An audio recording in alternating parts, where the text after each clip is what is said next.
Welcome dear रॉकर्ड्स। आज हम देखने वाले हैं इमरजेंसी डिक्लेरेशन। मूवी की शुरुआत में हम कोरिया के एक एयरपोर्ट को देखते हैं जहां बहुत सारे लोगों की भीड़ हो चुकी है और यहां से कुछ ही वक्त में प्लेन भी टेक ऑफ करने वाला है। तभी हम वहां पर मौजूद एक रिटायर्ड पायलट पार्क और उसकी छोटी बेटी जिसका नाम सुमिन है उसको देखते हैं और ये दोनों वैकेशन मनाने के लिए जा रहे होते हैं। अब थोड़ी देर बाद एक नौजवान लड़का जिसका नाम रियू है वो काउंटर के पास आकर फ्लाइट असिस्टेंट से पूछता है कि सबसे ज्यादा यात्री किस प्लेन में बैठकर जाने वाले हैं। ये सुनकर वो असिस्टेंट उसको बताने से मना कर देती है क्योंकि ये एयरपोर्ट गाइडलाइंस के खिलाफ होता है। इसके बाद रियू एयरपोर्ट की वॉशरूम में चला जाता है और दूसरी ओर पार्क की बेटी सुमिन भी हल्का होने के लिए वॉशरूम में जाती है, लेकिन फीमेल वॉशरूम में बहुत लंबी लाइन होती है। इसकी वजह से वो जेंट्स वॉशरूम में जाती है जहां रियू पहले से मौजूद होता है। फिर वो बड़ी होशियारी से अपनी छाती के पास एक कट लगाकर कोई कैप्सूल जैसी चीज बॉडी के अंदर डाल लेता है और उसे स्टिक कर देता है। ये करते हुए सुमिन उसको देख लेती है और तभी वहाँ पर हलचल होती है और रियू को शक होता है कि कोई उसको देख रहा है, इसलिए वो उसको देखने के लिए आगे बढ़ता है।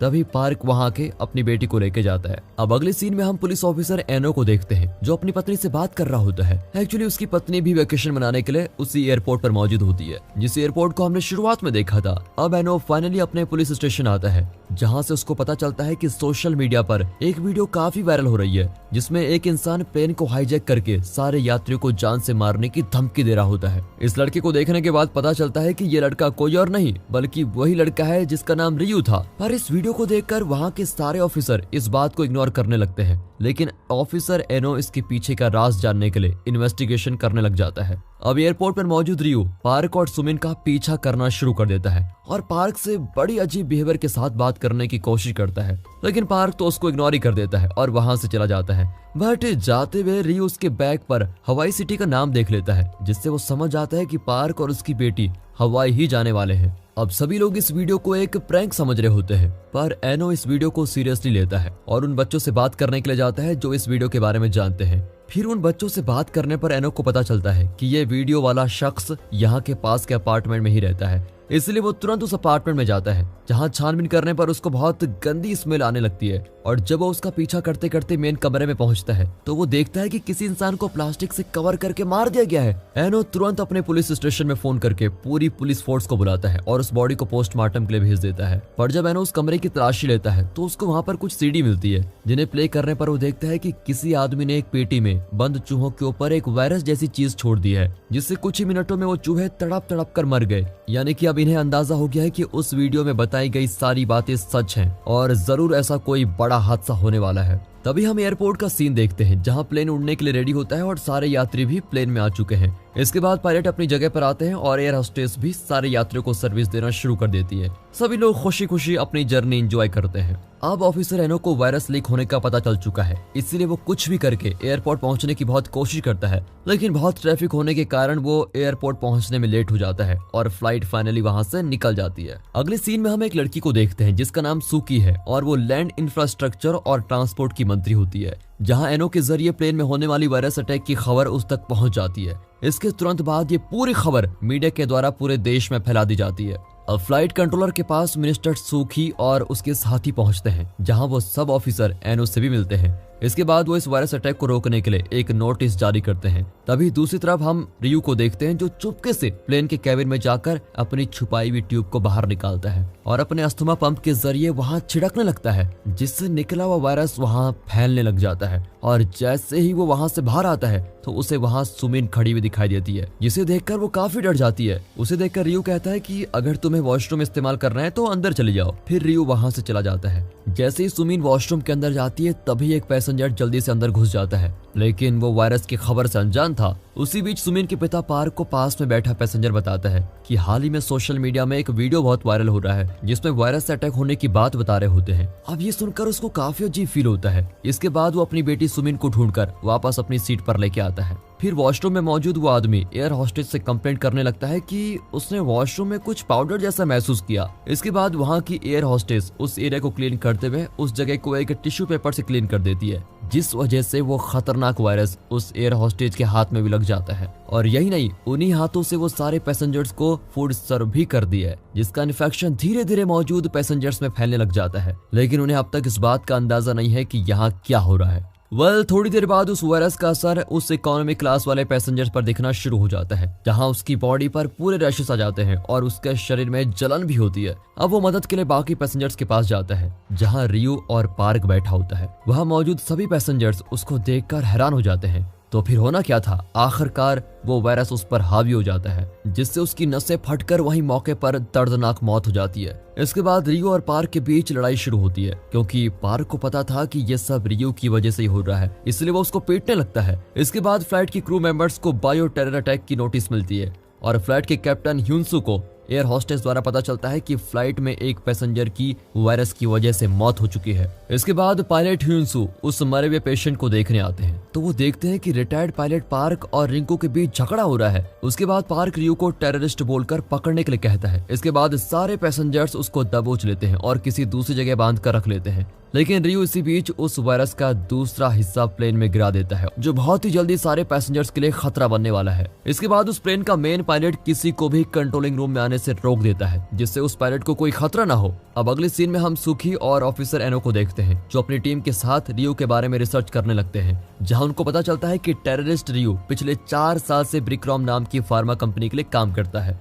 इसके बाद जब वो उस कंपनी के ओनर से बात करते हैं, तो वो इस बात को मानने से इनकार कर देते हैं कि वायरस उनकी वजह से फैला है। अब बढ़ते खबर को देखकर ऑफिसर एनो को पता चल चुका है कि बहुत ही जल्द ही ये वायरस बहुत बड़ी महामारी का रूप लेने वाला है। इसलिए वो मिनिस्टर सुखी के साथ एक प्लान बनाते हैं, जिसमें वो डायरेक्ट रियो से कांटेक्ट करते हैं कि हम तुम्हारी मांगे पूरी कर देंगे, बस उसके बदले में इस वायरस का एंटीडोट बता दो। लेकिन जब उस प्लेन का पायलट चोई रियो से इस बारे में जिक्र करता है, तो वो मदद करने की वजह उल्टा बदले में ये कहता है कि एक एक करके सारे पैसेंजर बड़े ही बेरहमी से मरने वाले हैं, जिनमें से कोई नहीं बचेगा। इसके बाद हम देखते हैं कि रियो भी उस वायरस से पूरी तरह इन्फेक्टेड हो चुका है और खून की उल्टियां करने लगा है।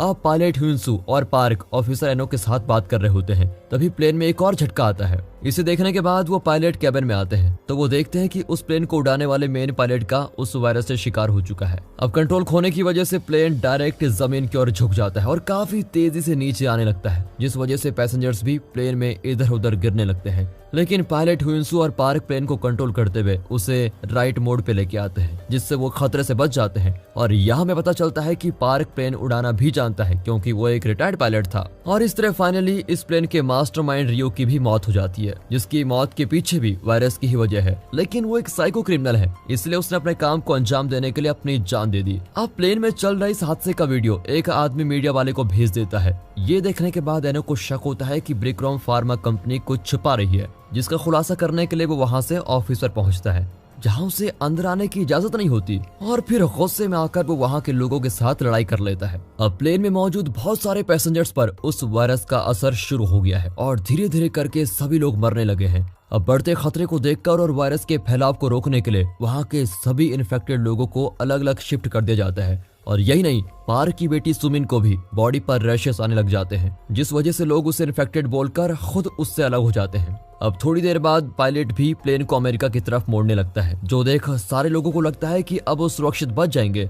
लेकिन तभी अमेरिका के कंट्रोल रूम से पायलट को संदेश आता है कि तुम्हें यहाँ लैंडिंग करने की इजाजत नहीं है, क्योंकि कोई भी अपने ऊपर खतरा नहीं लेना चाहता। इसलिए वो फिर उन्हें वापस भेज देते हैं। इसके बाद मिनिस्टर सुकी एरोप्लेन के कैप्टन को फिर से कोरिया आने के लिए कहती है। एक तरफ इन्हें लैंडिंग के लिए जगह नहीं मिल रही होती है और दूसरी तरफ प्लेन के सारे पैसेंजर परेशान हो चुके होते हैं। सभी को बस एक ही चिंता सताई जा रही है कि कोई देश उनकी मदद करने के लिए तैयार नहीं है। अब इसी बीच ऑफिसर एनो को किसी अनजान आदमी का कॉल आता है, जो कहता है कि मैं एक आदमी को जानता हूँ जो इस वायरस के बारे में बहुत कुछ जानता है।